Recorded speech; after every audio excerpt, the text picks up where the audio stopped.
Olá, minha gente! O que é psicanálise? Hoje nós vamos falar um pouquinho sobre essa pergunta, esse questionamento que parece tão simples, mas que as pessoas se confundem. É ciência, não é ciência? É método, é teoria? Né? O que, que ela faz, de onde ela veio? Como que ela funciona? Afinal, o que é a psicanálise? Isso tudo que estão falando hoje sobre psicanálise, neurociência, escola inglesa, francesa, então vamos entender hoje que de fato é a psicanálise. Mas antes de começar o nosso vídeo, eu vou me apresentar. Meu nome é Pauline Rieger, eu sou professora e sou psicóloga psicanalista há mais de 15 anos na clínica e na docência. E hoje nós vamos falar um pouquinho, pegar digamos assim, um resumo do que foi a história da psicanálise para a gente entender o que é a psicanálise, que todo mundo fala, inclusive hoje está na moda, todo mundo falando de psicanálise, e eu não sei o que é essa psicanálise. Então vamos entender um pouquinho. Se você não me segue ainda, comece a me seguir, ajuda o canal a crescer e chegar em mais pessoas que têm interesse de saber sobre a psicanálise. Aqui a gente traz vários assuntos, principalmente relacionados ao cotidiano, para que a gente possa olhar para a vida sobre essa perspectiva da psicanálise. E o vídeo de hoje eu vou fazer um panorama, uma contextualização de como começou a psicanálise, o que é o seu método, o que é a sua técnica, e depois a gente finaliza respondendo a nossa pergunta do início, o que é essa psicanálise, o que ela faz. Então vamos seguir o nosso vídeo para entender um pouco sobre a psicanálise. Tem muita gente falando sobre a psicanálise, mas às vezes a gente não sabe exatamente o que é essa psicanálise. A psicanálise é teoria e um método clínico em que no século XIX foi desenvolvido por Freud para tratar as pessoas as quais a própria medicina da época não dava conta de entender. E ele começa por um sintoma que era muito comum e muito famoso na época, principalmente entre as mulheres, que era a histeria, que era um adoecimento com vários sintomas, principalmente no corpo, que não tinha uma justificativa médica para aquilo ali. E na época, minha gente, não é que Freud ousou e falou, agora eu vou estudar a histeria. Todo mundo estudava, todo mundo falava, tanto é que ele faz um curso lá com Charcot na França e vem então determinado a olhar, a escutar aquele sofrimento, né, e entender aquele fenômeno que se apresentava. O Freud queria ir para as pesquisas, mas acaba indo para a clínica, até para ter algum sustento para sua família, e é na clínica que ele constrói a teoria e o método psicanalítico. Ele começa assim, como todos os outros, usando da hipnose para conseguir chegar em algum lugar com esse sujeito, mas ele aos poucos vai percebendo que a hipnose, na percepção dele, direcionava o tratamento. Então ele começa a fazer a livre associação. Ali a gente já tem, então, o primeiro método da psicanálise, que é o método central da psicanálise, que é a associação livre. O sujeito fala o que vier na sua cabeça, sem nenhum pudor, nenhuma repressão. Então, ali Freud entendeu que, mais do que direcionar com a hipnose, deixar o sujeito falar o que viesse à sua mente seria muito mais produtivo no sentido de compreender esse inconsciente que não estava sendo direcionado. A gente tem também nesse desenrolar a percepção de uma certa catarse e do acesso a algumas memórias quando o sujeito começava a falar. Tanto é que uma dessas pacientes chama, né, faz uma colocação sobre a cura pela fala, em que o sujeito falava, e ali de alguma forma já amenizava aquela angústia, aquela tensão. Por quê? Porque quando o sujeito fala, de alguma forma ele também elabora a própria história, porque ele vai contar e recontar a sua história, o seu lugar na história, as suas relações. Isso faz com que ele se escute. Então aí a gente tem os primeiros passos da psicanálise como método e teoria. Freud segue o seu caminho, entendendo que ele precisava explicar, então, aquele fenômeno que se apresentava na clínica. Então, ele entendeu que, por trás de todo aquele comportamento, aquele adoecimento psíquico, tinha uma justificativa, tinha um lugar ao qual o sujeito não tinha acesso e que era de lá a fonte onde a gente tinha que buscar e entender como esse sujeito funcionava, como ele criou todo esse discurso sobre si.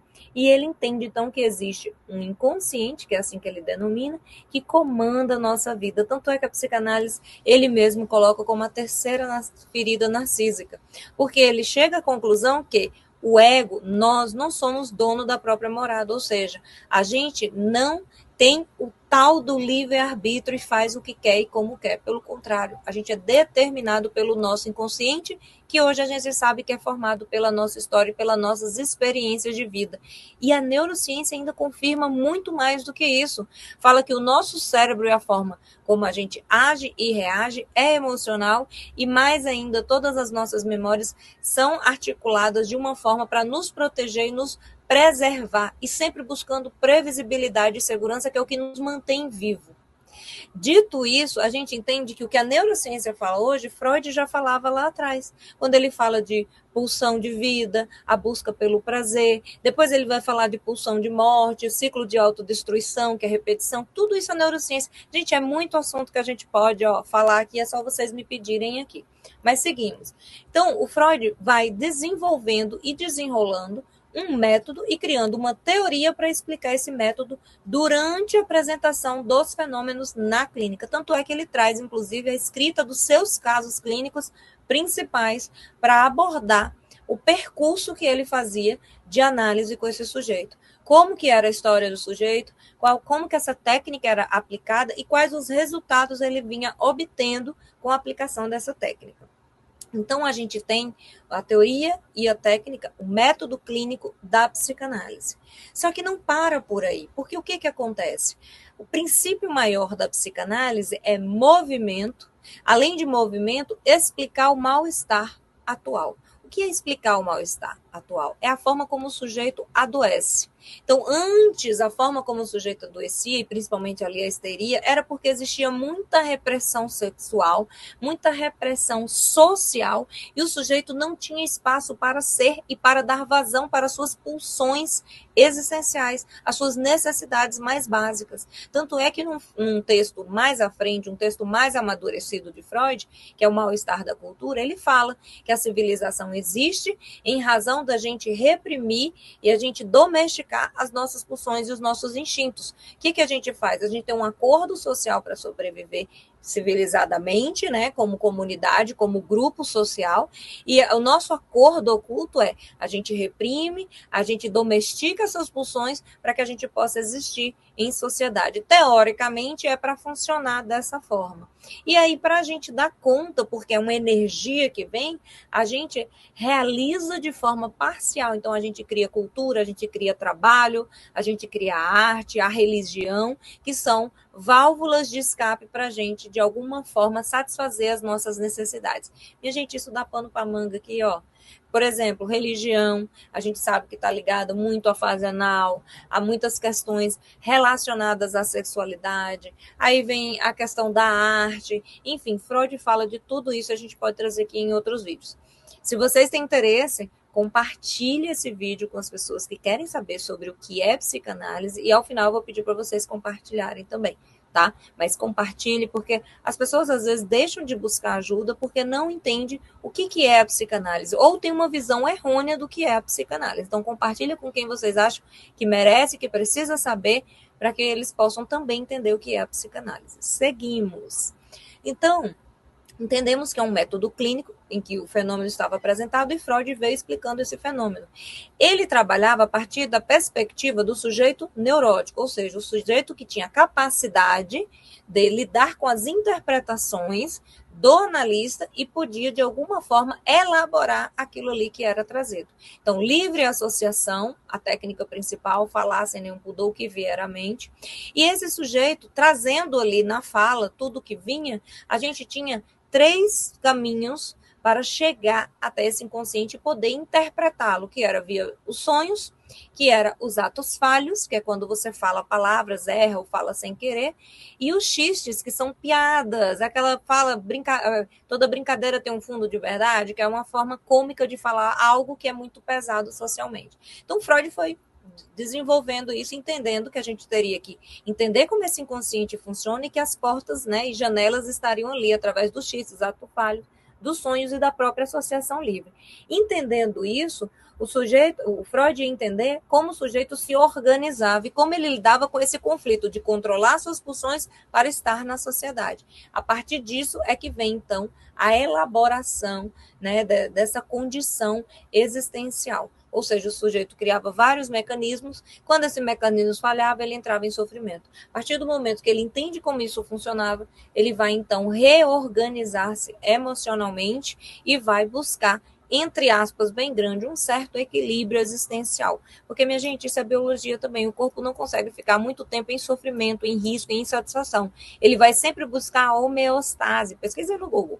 Vai buscar a homeostase, que é uma forma de equilíbrio, de estar em segurança e de uma forma previsível na vida. Isso é cérebro também, tá? A neurociência fala muito disso hoje. Então, buscando isso, na análise, você vai tentar chegar nesse lugar em que existe uma previsibilidade, um amadurecimento emocional, uma reorganização para lidar com a própria vida e com quem você é. E como que você, inclusive, se relaciona com o meio, com os outros e com você mesmo. Né? Essa é a finalidade maior. E aí a gente segue para as escolas que aprimoram ainda mais, porque a psicanálise vai para a Europa, para as Américas, e ela tem a era das escolas, que o Lacan foi lá e interpretou via a perspectiva linguística. Depois a gente tem a escola inglesa, que vai para as relações iniciais e originais para entender como que funcionou esse percurso de desenvolvimento do sujeito, e a psicanálise vai chegando em outros lugares e se ampliando também, como eu coloquei lá no início, ela é movimento, e ela busca, então, explicar o mal-estar. Então, ela se desenvolve, ela se desenrola conforme também o tempo vai passando, a história e a sociedade, no seu construir humano. E aí, o que acontece? A gente tem novas perspectivas para abarcar a psicanálise e o tratamento psicanalítico. Então, a gente tem agora um sujeito que, mais do que a lida com esse conflito existencial entre pulsão e realidade, a gente tem um sujeito que vai ser olhado na sua construção, sua organização de experiência de vida, desde o nascimento até mais ou menos seus 7, 8 anos. E isso implica em como ele viveu e recebeu do ambiente, como ele se relacionou com esses primeiros ambientes. Né, com esses primeiros objetos. E a gente segue, então, ampliando a psicanálise até os dias de hoje, em que a neurociência dialoga e, inclusive, reafirma aquilo que Freud falou há mais de 100 anos. Conversa principalmente com o que o Winnicott coloca. Hoje a gente tem N pesquisas falando sobre a influência do ambiente, né, do cortisol no desenvolvimento do cérebro, na personalidade do sujeito, inclusive está envolvido em várias condições de transtornos mentais. Aqui na psicanálise a gente chama de fixação, quando são vários traços que a gente tem ali marcados na oralidade, na fase anal e fase fálica, ou a estrutura rígida, que é a psicose, a neurose, a perversão, que é uma estrutura cristalizada de como o sujeito se organizou diante da sua experiência de vida. Então, isso é psicanálise. É entender quem é esse sujeito, como essa história foi construída, como ele se organizou diante daquela experiência de vida, como ele se relaciona com o meio, consigo mesmo, e se ele está em sofrimento, qual a razão, a causa que leva, que justifica esse sofrimento. Então, ele passa por um processo, um percurso, um caminho, de mãos dadas com esse analista, para ir de encontro a si mesmo, para entender a sua história, se reorganizar, amadurecer, dispor de novos recursos emocionais e, pasmem, a própria neurociência fala de neuroplasticidade e neurofuncionalidade. De alguma forma, esse sujeito não acessa diretamente essas memórias, mas acessa todo o percurso neural que aquelas memórias traziam de sensação, e ele consegue reorganizar, reelaborar, ressignificar essa história, esse discurso que ele contava, em que é a história de vida desse sujeito. Mais do que neuroplasticidade, que é a cura pela fala, neurofuncionalidade, que é a cura pela experiência. Então, a própria relação com o analista, a forma como ele vai traduzindo e trazendo, vivenciando aquele vínculo que, inclusive, é transferencial, ele consegue também reelaborar e mudar a perspectiva e a experiência no corpo e no psíquico.